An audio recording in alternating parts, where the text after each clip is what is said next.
Check the mic and make sure it sound right, boys.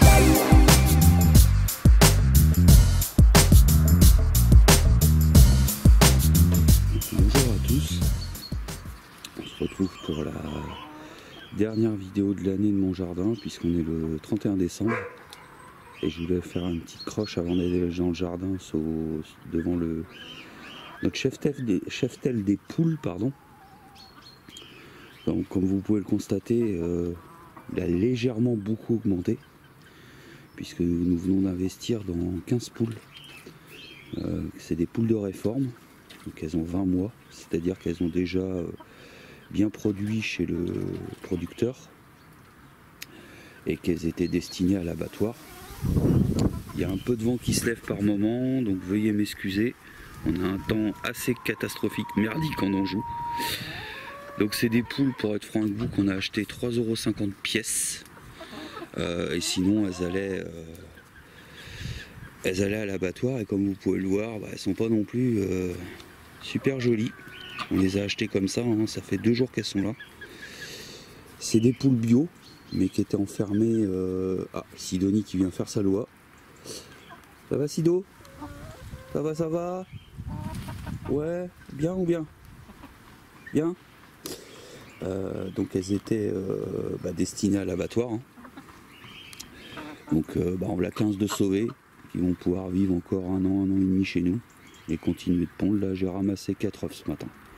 Donc c'est mieux que rien pour des poules qui viennent d'arriver, sachant qu'elles avaient pondu dans la cage, dans les boîtes quand on les a ramenées. Donc le jardin, il reste rien. Hein. Mais je vais vous expliquer quand même ce que je compte faire. Donc comme je vous avais dit dans des vidéos passées, j'ai fait des endroits de culture pile poil sous les arbres, de telle façon que quand les feuilles tombent, ça nourrit déjà mon sol. Vous voyez. Donc là l'idée c'est de mettre du carton partout. Donc on a sorti les poules. Pendant pratiquement 15 jours elles se sont promenées. Donc autant vous dire qu'elles m'ont fait du dégât. Là j'avais une petite plante, bon elle va repartir je pense. Vous voyez, hop. Et j'ai plein de plantes comme ça, mes choux qui ont été bouffés et tout.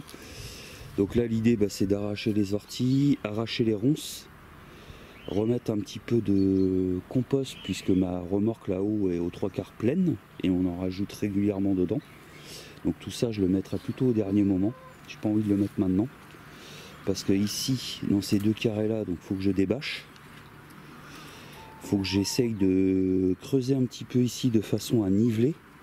Ça je vous l'avais dit. Vous voyez le pauvre chou là-bas? Ah se sont régalés, hein, se sont fait plaisir. Hein. Pas de soucis. Hein. Ici c'est pareil. Donc je vais débâcher, reniveler un petit peu. Compost.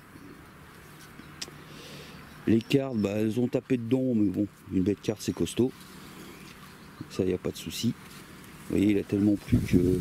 Hop, le vent qui se lève encore une fois. Il a tellement plu que mes réserves d'eau, elles sont toutes pleines partout. Je vais faire un petit tour par là avant d'aller plus loin. Comme il n'y a pas grand chose à montrer. Donc ici, on a eu quand même du -4, -5 il y a 10 jours. Donc mon pied de soja ananas, il a grillé, mais il va repartir du pied, hein, comme tous les ans. Ça, c'est costaud. Ici, évidemment, il n'y a plus rien nulle part. Hein. Là, sur le... Alors, je vais faire attention parce que ça glisse avec le bois et la pluie. Ici, l'année prochaine, je vais encore nourrir. Vous voyez, petit à petit, ça commence à faire du terreau. Donc, je retenterai l'expérience des courges ici. Je pense que c'est un bon endroit pour ça. Ou tomates. Mais je suis sûr qu'avec le temps, j'aurai de la production de légumes sur ce toit. Même si là, ça fait un peu bordélique. Donc j'enlèverai le polystyrène, mais tout ce qui est cagette de bois, je le laisserai ici. Et ça va se décomposer tranquillement.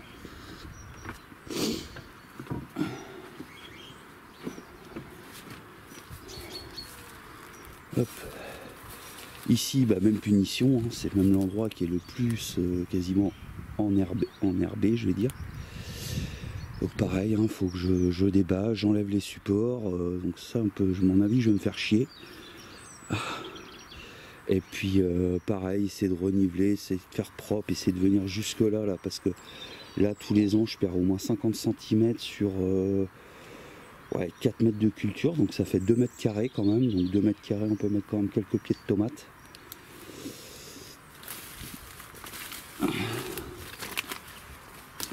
Ici il va falloir que je taille mon framboisier hein, à au moins 50 cm que ça reprenne. J'avais investi dans un poivrier de Sichuan, mais visiblement bah, il est mort. J'ai eu pas mal de casse quand même cette année.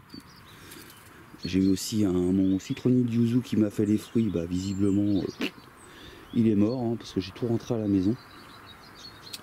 Parce qu'il craignait surtout. Là vous voyez, il faut que j'enlève, il y a une ronce qui passe par-dessus mon pêcher plat. Donc là il va l'étouffer. J'ai énormément de topinambours hein, et voilà, sorte de terre carrément tellement j'en ai.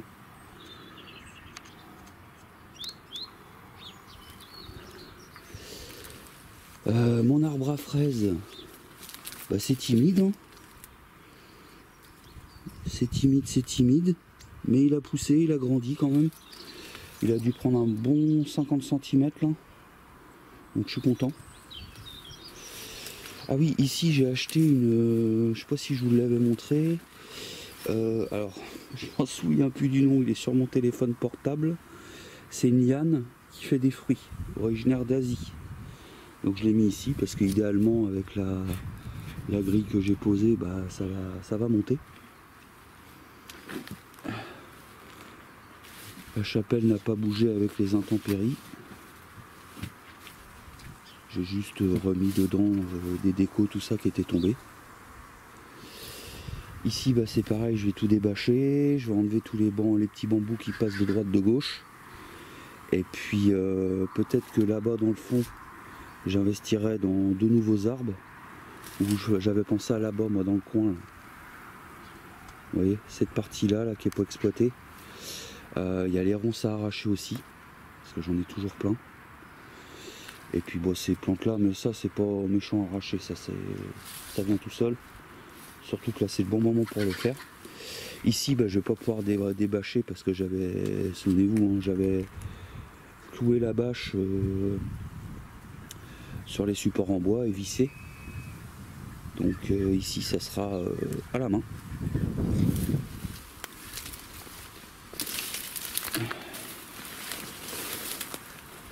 Là quand j'ai besoin de bambou régulièrement je coupe. J'ai beaucoup de taille à faire cette année. Ici bah, c'est pareil, hein, je pense que je vais laisser la bâche. Je viendrai nourrir quand même de compost avant de planter. Niveau poisson, bah, j'ai eu 1 ou 2 décès que j'ai vus. Hein. Après les autres, hop, il y a encore des grenouilles, vous voyez. Je pense que j'ai des bébés. Mon axolote là-haut il est mort parce que bah, l'eau a gelé. Je dis il a fait tellement froid. Donc le bac, c'est un bac de... Tiens, il me reste même une courge là-bas. Vous voyez. Ça se trouve elle est même pas gelée, elle est un peu à l'abri. Donc le bac, c'est un bac de 500 litres, je vais l'emmener, ou 250 litres plutôt, ouais. Je vais l'emmener à ma boutique pour mettre côté court. Là, bah, ça se passe bien, hein. Tous les bambous commencent à pousser dans la longueur pour le brise-vue. Et là, je me suis débarrassé de ces plantes-là, là, il n'en reste plus que quelques-unes parce que bah, j'étais envahi, quoi. Donc je voyais plus rien.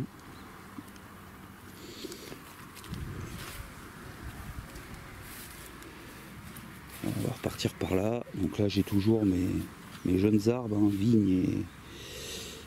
Hop, vous voyez pas trop bien, mais vignes. Et puis là c'est des pieds de myrtille qui j'espère bah, vont repartir. Hein. Bon, sinon bah, j'en referai, c'est pas méchant. Lui il est carrément pris dans l'herbe. Vous voyez. Dans le sens ça le protège un peu. Toutes mes rhubarbes, mes coquerets du Pérou, bah évidemment, hein, malgré ils continuaient de produire, vous voyez, j'en ai même encore dedans des petits, bah, ils ont tous grillé. Hein. Faut que je refasse ma fraiseraie aussi, parce que là, vous voyez, ça s'est étalé. Et bah, de base, ça part par là. Et bah là c'est un vrai bordel quoi, un vrai bronze. On voit plus rien. Donc là en fait l'idée c'est d'arracher tous mes pieds, bâcher, peut-être même jusque là, et puis bah repartir, parce que là j'ai bâché un petit bout de bâche. Et vous voyez, bah, les orties sont quand même plus par-dessus quoi. Mes asperges ici, je sais pas s'ils vont survivre avec les poules, et puis il y en a quelques-unes qui ont l'air bonnes encore. Et aussi ça c'est des radis blancs. Ça c'est de la mauvaise herbe. Voilà. Et là je me suis amusé malgré que c'est pas la bonne période. Et donc ça c'est un pied d'aubépine. J'ai essayé de greffer plusieurs branches de poirier de différents stades en bas. Vous voyez, j'ai fait différentes méthodes et on va voir ce que ça donne. J'ai encore toutes mes tailles d'arbres à faire, etc. Ouais, une faille côté canard. Il y a une faille côté bête plat. Alors moi je mise 10 sacs sur le coureur indien, le mâle. C'est celui qui est le plus vert là, au niveau du cou. Ah, c'est flou avec le filet du coup. Donc là aussi, hein, pareil, les ronces à couper. Si le chien du voisin pouvait fermer sa gueule, surtout qu'il y a quelques années, hein, on a quand même mis une plainte au cul pour les miens. Donc on n'a pas tous la même intelligence. Donc ça c'est mon dattier hein, qui est magnifique. Celui d'en haut, il faut que je le taille, là il est rendu à 2 mètres. Donc j'essaye de le canaliser à cette hauteur là.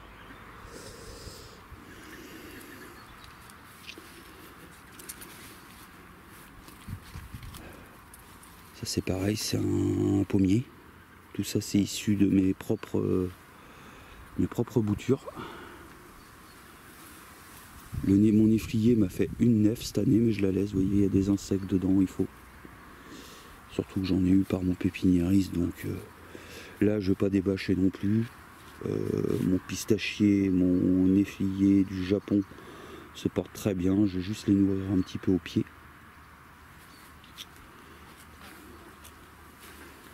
Lui, bah, je lui laisse encore du sursis, malgré que franchement il n'est pas beau. Vous voyez, il part comme ça. Ça c'est un brunonnier. De toute façon je pense qu'avec le temps il va finir par se coucher. Hop, désolé, le vent.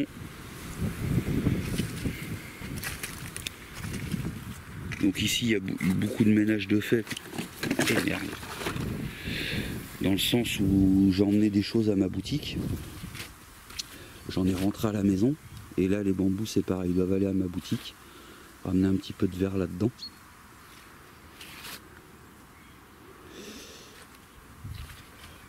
Le poirier, bah, je l'ai juste taillé un petit peu pour justement qu'il parte pas trop vers la droite. Mon coqueret du Pérou que je rentrais tous les ans, bah, là j'ai pas pris le temps de le rentrer, donc parce que j'ai vraiment été débordé avec mon nouveau local et puis des trucs qui nous sont arrivés niveau personnel. Du coup, bah, je pense qu'il va repartir du pied, on verra bien, mais j'en ai 2 autres qui poussent là-haut dans le pied de mon pamplemoussier. Donc là c'est pareil, hein, je vais arracher les mauvaises herbes.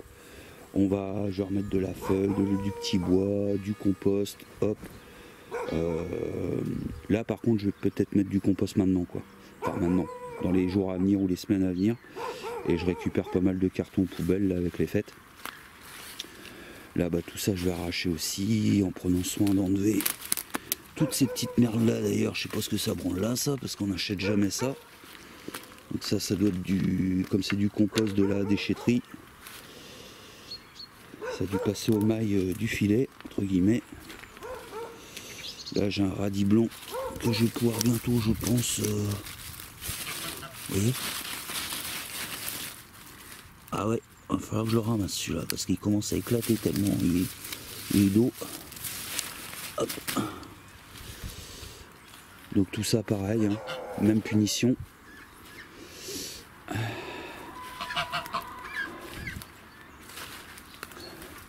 Ah ouais, encore des petites courges de droite, de gauche, d'oublier là.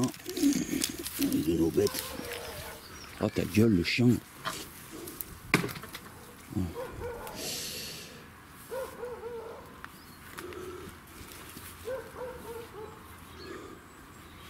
Hop. Le chêne hein, qui fait sa petite vie de chêne. Là c'est pareil, hein, elles sont certainement venues gratter, donc va falloir que j'enlève les bambous qui passent, hein, qu'on réussit à percer la bâche et tout le bordel, pour pouvoir les mettre, mettre ça bien droit. Et là je commence à faire un peu de tuning au niveau de ma serre existante. Hein. Ça c'est mon ancienne douche. Et pour l'instant, bah, y a encore un petit trou ici, mais ça va peut-être rester comme ça. Hein. Je dis pas que je vais tout bâcher, mais là, ça protège un petit peu les cultures. Puis bah, là, j'en ai profité pour mettre entre guillemets à l'abri tout ce qui est couverture, bâche de protection, etc. Puis bah, dans la serre, il reste pas grand-chose. Aïe.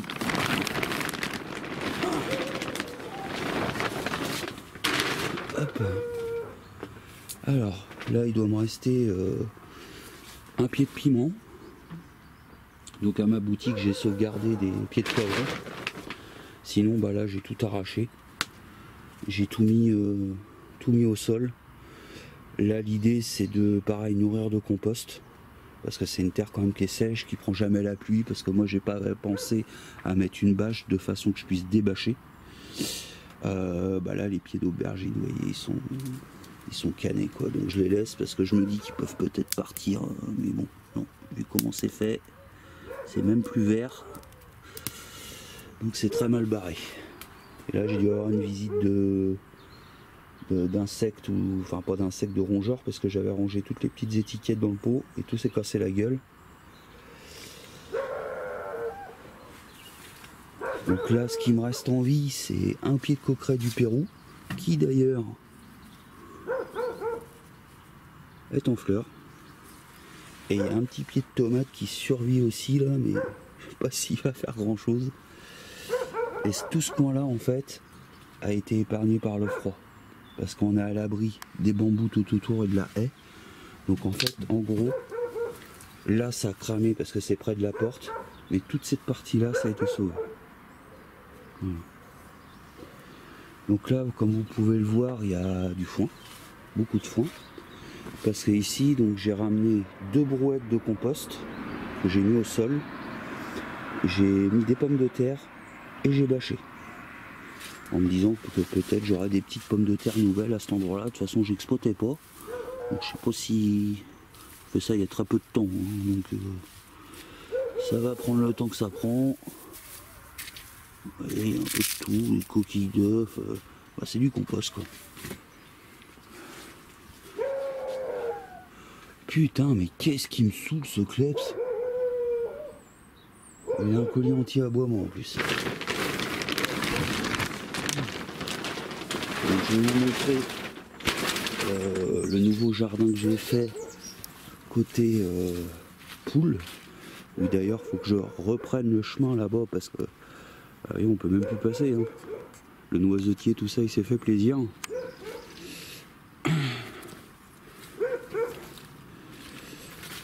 Donc en fait, comme je vous dis chaque année, hein, un jardin ça s'arrête jamais, même là cette période faut faire des choses, faut préparer ses carrés. Celui qui n'a rien fait, bah, il lui suffit tout simplement de poser par exemple 3 mètres sur 2 des cartons, et puis bah, les vers de terre vont faire leur travail, et arrivé en mai il n'aura plus qu'à faire des trous et puis planter.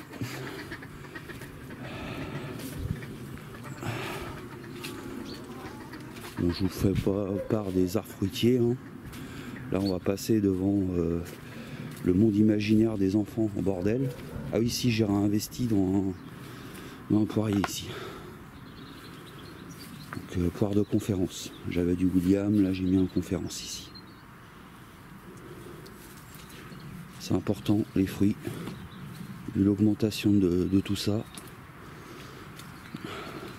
Et là du coup je vais avoir des poireaux bon, qui font bien la gueule, ils ont dû se faire piétiner aussi. Puis il y a un merle là qui vient se faire plaisir apparemment. Donc là j'ai quelques poireaux à ramasser. J'ai mes pâquerettes d'automne là qui sont là. Puis bah sinon, vous voyez, tout est mort quoi. Et là il est temps, bon là il n'y a même pas de compost à rajouter hein, parce que les poules ont vécu ici.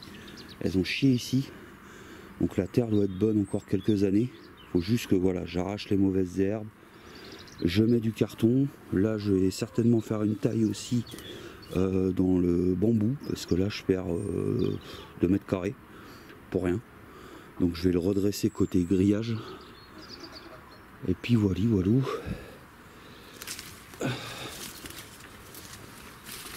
Un instant, je vais poser la caméra parce que je perds mon fut. Et j'en profite pour vous reprendre devant le tuna, donc l'arbre à salade, hein, qui fait plus de 2 mètres de haut.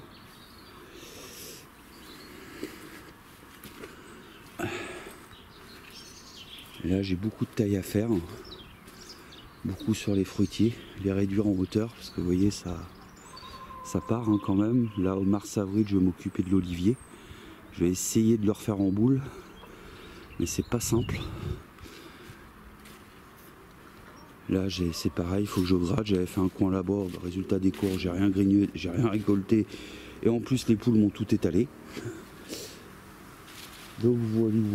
Après j'ai pas grand chose d'autre à vous montrer parce que, enfin, à part vous expliquer ce que je vais faire, comment je vais préparer la terre et le terrain, en espérant qu'on ait une bonne année. Là on a encore, nous personnellement les congèles sont pleins, on a encore plein de citrouilles, de courgettes, etc. Et puis vous voyez par exemple comme la mare avec tout qui pousse là, on la voit à peine, et du coup c'est vrai que le niveau d'eau cette année est pratiquement pas descendu. Donc je pense que là je vais avoir même l'arbre là, il est en train de pousser sur le pont. Et je pense qu'il va traverser le pont. Donc en fait ça va s'étendre sur les côtés. Et ça va permettre de faire de l'ombrage supplémentaire. Moi du moment que j'ai encore un peu de visuel dessus pour voir mes petits poissons, le reste ça me va. Il y a énormément de taille. Le figuier aussi, il faut que je le rabatte parce que là il monte au moins à 3 mètres voire 4 mètres. Et enfin clairement après pour ramasser les figues c'est pas évident. Puis de toute façon toutes celles-là à mon avis qui sont dessus, parce qu'il en est gavé hein, mais j'en ai pas eu cette année quasiment. Elles ont dû geler sur place quoi. Donc je vais couper tout ça. Donc voilà, j'espère que vous avez passé de bonnes fêtes de fin d'année. Et puis je vous souhaite tous une année 2023 positif au mieux possible, même si je sais que ça peut être compliqué dans la tête de certains, et ne vous inquiétez pas, moi c'est pareil hein, à voir tout ce qui se passe. Allez, je vous souhaite une bonne continuation à tous et je vous dis à bientôt. Topette.